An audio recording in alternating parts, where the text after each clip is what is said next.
tough choices that he would have had to have made, isn't it, Iman? Absolutely, and some trade-offs as well, Ziyanda. Minister, how do you feel now that it's done? No, I'm happy because now the budget is where it belongs.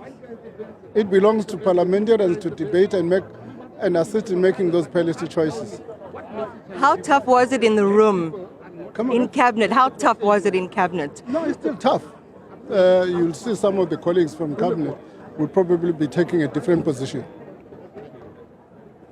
So how do you win those disparate voices over? And there wasn't consensus, right? Because we heard from the DA, we heard from John Steenhuisen. In fact, there was some whispering about a walkout on their part. That didn't happen.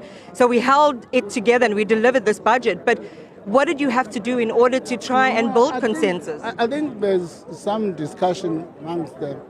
They've got their own complaints about, not really about the substantive issues of the budget, about a whole range of package of issues, which I think the different leaders of the different parties are discussing.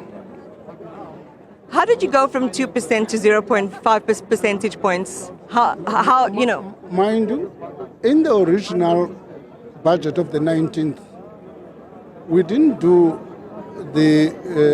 we're having the tax relief for income tax. So in this budget, we've changed things around, did a combination of no relief on income tax and VAT. Do you think that that's going to appease your opponents in this? Before I get to the issue of SARS and how much money you've given them. No, they've got to make a choice. They've got to make a choice, and they must state here in Parliament.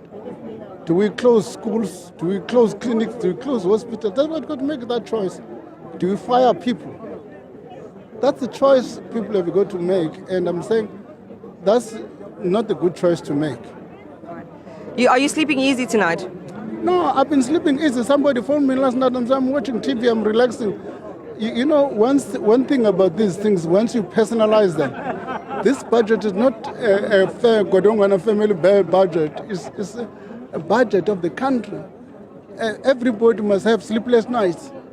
And what would you say that if you were a doctor examining the state of health of the GNU under these conditions? What would your diagnosis, your prognosis be?